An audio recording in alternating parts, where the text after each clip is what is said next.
Welcome to the CyberWire's Research Saturday podcast, brought to you in part by our title sponsor, the Cybersecurity Inside podcast. Visit cybersecurityinside.com/Research Saturday.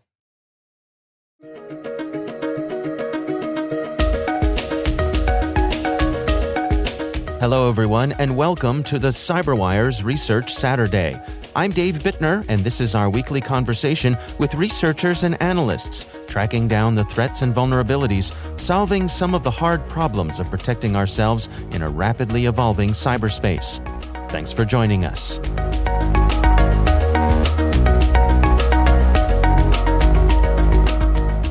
The research was exposed during an incident response, 2021.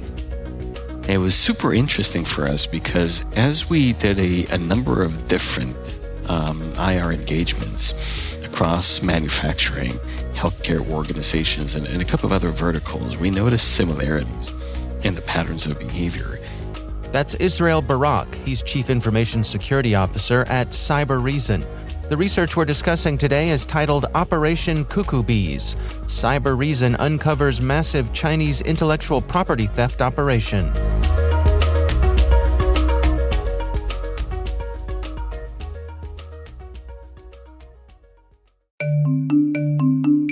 And now, a word from our title sponsor, the Cybersecurity Inside podcast. We all know the importance of cybersecurity, but are you up to date on the latest news? With so much that continues to change and evolve, you should check out the Cybersecurity Inside podcast. Hosts Tom Garrison and Camille Morhart make it easy to understand today's most important security and technology topics. The Cybersecurity Inside podcast brings on industry leaders to help all of us learn about the world of cybersecurity. In the What That Means with Camille episodes, subject matter experts cover the newest technology, like confidential computing and trusted execution environments, the ambient era of computing, threat detection, and much, much more. With every episode, you'll walk away smarter about cybersecurity and have fun while you're at it.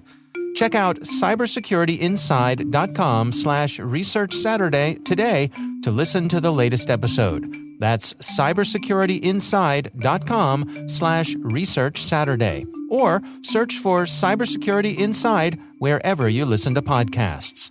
And we thank the Cybersecurity Inside podcast for sponsoring our show.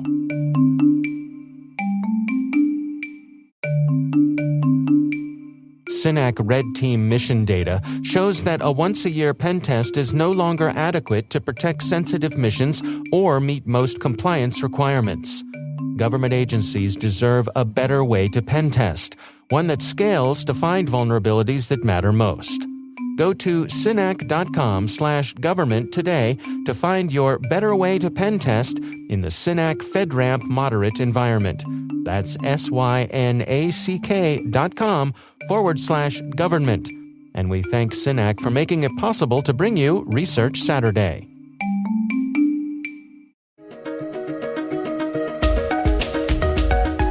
Well, let's walk through it together. Can we go through, step by step of exactly who these folks are and the methods that they use to do the things they do? So absolutely. The data that we have basically shows that this campaign that we dubbed CuckooBees, and we're attributing to a Chinese state-sponsored actor that is called Winnti or APT 41, started at least on 2019. And specifically targeted manufacturers in the United States, in Europe, and in Asia, and specifically in the defense and aerospace, energy, biotech, and pharma sectors, where the operational goal of the campaign was basically stealing sensitive documents, blueprints, formulas, manufacturing-related proprietary data. Some examples that we've seen during the incident response and the investigations include design and manufacturing information related to specific engine parts and airplane parts. So that was the overarching goal of the operation. Well, can we walk through some of the techniques that they're using to get into systems? The first thing that we identified as we sort of untangled the process here is that the initial access that was done into these target networks was typically through the exploitation of vulnerabilities in a popular ERP solution. Some of these vulnerabilities at the time were known vulnerabilities that were just unpatched by the users of the ERP solution. Some of them were unknown or zero-day vulnerabilities at the time. When they were able to compromise that ERP system, they were able to gain that initial access into the ERP system. The next stage was usually to establish some sort of persistence or mechanism that would allow them to kind of keep coming back in and out. The most common technique that we observed was the use of a JSP web shell that they basically embedded in the ERP web application server. So they created the facade of them communicating from an external network with a legitimate web application, the ERP, but basically they were able to send commands to those systems that system then executed for them in the target's environment. That was the way to get back to get in and out. That was the interesting thing for us. I think it's, we often think about the different ways attackers like Winnti, right, or APT 41 are able to find that initial access. And sometimes, it's targeting individuals. Sometimes it's targeting the supply chain.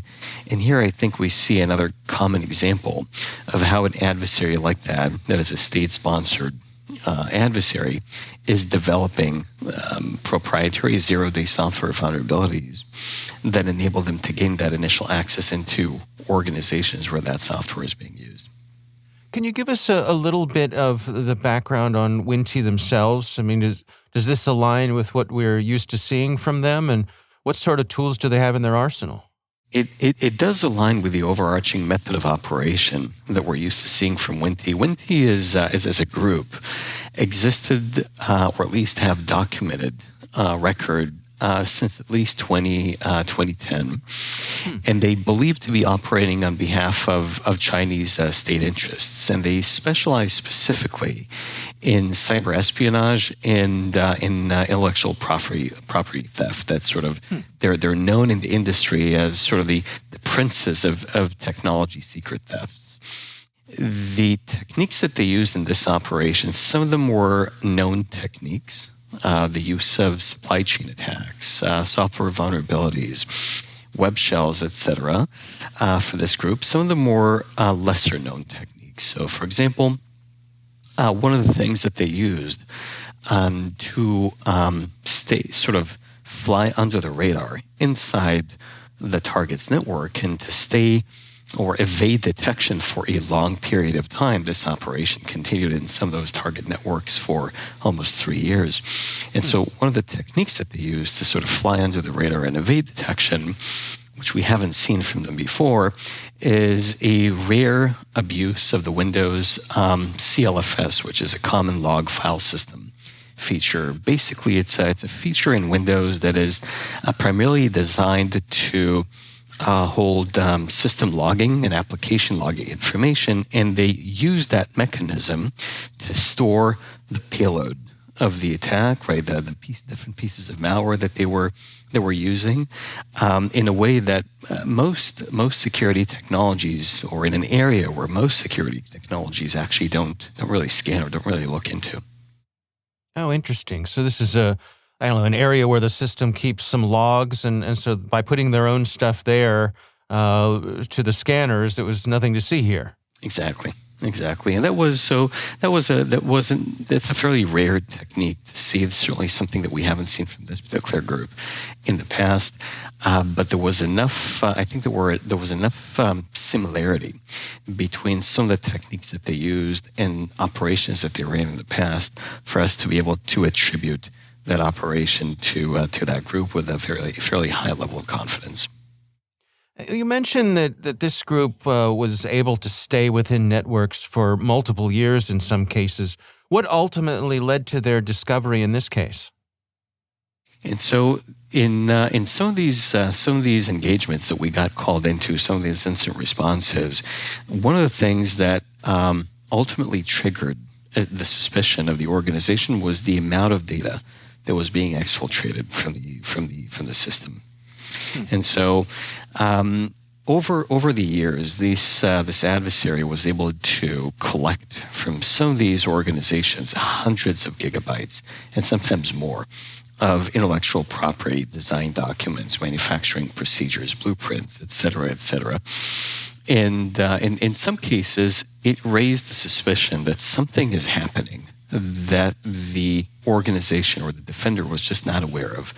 We got called into these engagements and were able to sort of unravel that whole chain of events that led to it. What are your recommendations then? I mean, for organizations to best protect themselves from an ATP group like Winnti, what sort of things should they have in place?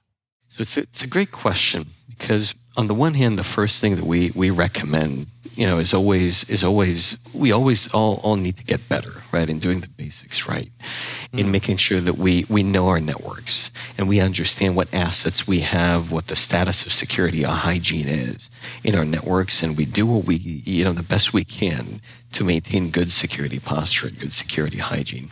And it's always, I think, the best practice, regardless of what type of threat or risk you're trying to mitigate. But at the end of the day, when you're dealing with a threat actor like this, which is a far more sophisticated adversary than what you would typically find in the ecosystem, they always have a way to find initial access into an organization, right? Whether it is compromising an individual that has access to the network, whether it's compromising the supply chain. This is a type of adversary that spends weeks, months, sometimes years trying to get initial access to their targets. Eventually, they make it in, despite our best efforts in security posture and security hygiene. One of those things that we need to really get better in is proactively hunting for these threats, right? This is sort of a low and slow operation. And so we need to adopt this proactive threat hunting approach, right? We need to be able to look across the data, right? Across the data in our enterprises, right? Endpoint data, network data, identity and access, and other types of security data, and proactively look for patterns of behaviors, right? Chains of behaviors that may, in and of themselves look legitimate. But when you look at the chain of events over time, they expose a chain of events that is indicative of a malicious activity. And that's something that oftentimes evade real-time detection or prevention mechanisms. But when you adopt a threat hunting mindset and you analyze data and patterns over time, specifically looking at those chains of behaviors, you're able to expose those low and slow operations relatively early in the attack lifecycle and avoid the majority of the impact of them. Is that something that is available to those small and medium-sized businesses out there, who are dealing with limited budgets? Are there ways that they can use those kinds of approaches?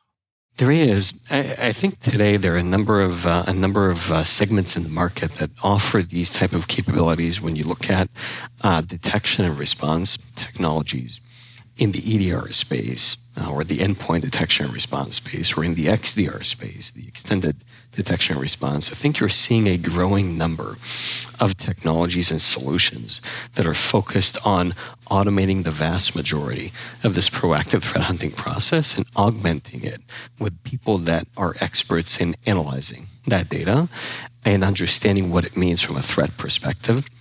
I think the other resource that is becoming very, very accessible for enterprises of all sizes is an analysis done by the MITRE organization.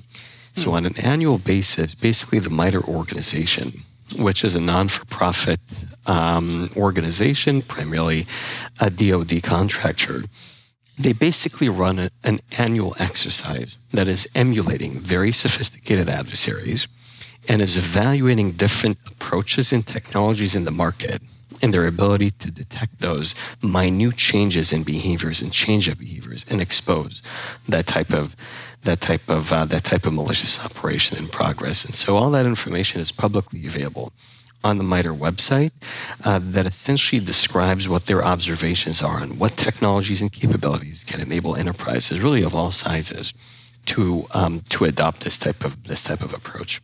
I mean, it really is an interesting situation we find ourselves, isn't it? I mean, a group like Winnti, they're not going anywhere. They're well funded, globally insulated. It's something that we're going to have to deal with for the foreseeable future. I agree. One of the things that I think is interesting in this incident that we reported on is, and we briefed the FBI and the DOJ on the investigation.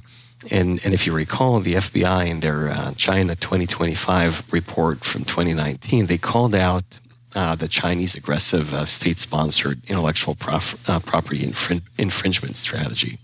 And I think one aspect of the CuckooBees incident is that it shows that despite that diplomatic and other efforts, right, to curb that behavior, exactly as you say, right, at least as it pertains to our domestic economy, that aggressive intellectual property theft and infringement strategy may have not really changed much. The other thing I think is interesting to note about these type of adversaries is that we need to reframe what a win strategy is, right, as defenders against these adversaries.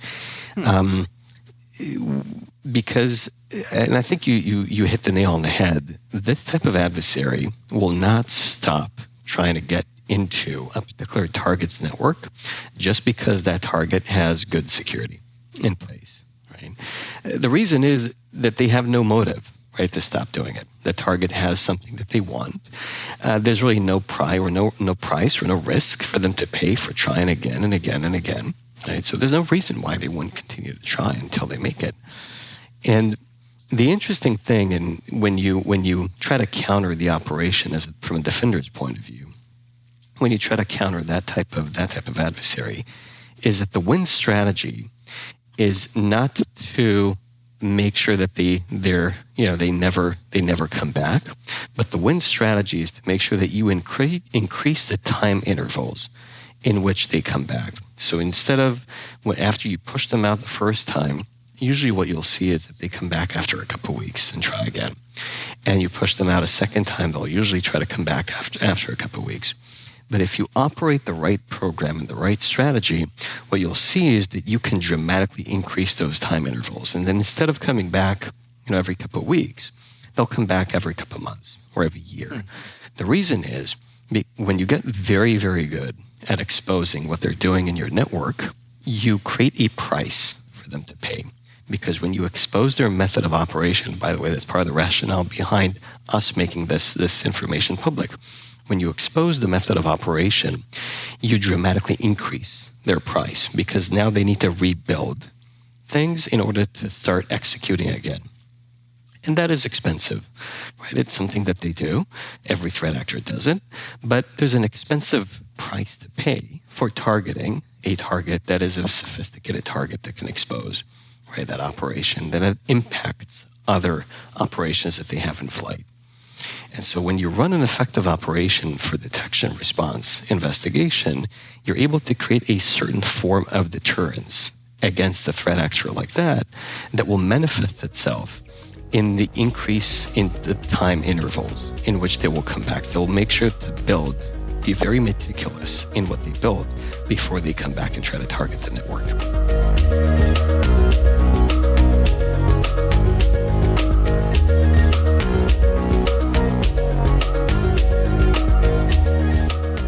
Our thanks to Israel Barak from Cybereason for joining us. The research is titled Operation CuckooBees. Cybereason uncovers massive Chinese intellectual property theft operation. We'll have a link in the show notes. Thanks to the Cybersecurity Inside podcast for their sponsorship. Visit cybersecurityinside.com/researchsaturday or search for Cybersecurity Inside wherever you listen to podcasts. Thanks to CINAC for their sponsorship. Government agencies deserve a better way to pen test, and the Red Team at CINAC applauds your mission to find the vulnerabilities that matter most. Learn more at cinac.com/government. The CyberWire podcast is proudly produced in Maryland out of the startup studios of Data Tribe, where they're co-building the next generation of cybersecurity teams and technologies. Our amazing CyberWire team is Rachel Gelfand, Liz Irvin, Elliot Peltzman, Trey Hester, Brandon Karpf, Eliana White, Peru Prakash, Justin Sabi, Tim Nodar, Joe Kerrigan, Carol Terrio, Ben Yellen, Nick Valecki, Gina Johnson, Bennett Moe, Chris Russell, John Petrick, Jennifer Iben, Rick Howard, Peter Kilpie, and I'm Dave Bittner. Thanks for listening. We'll see you back here next week.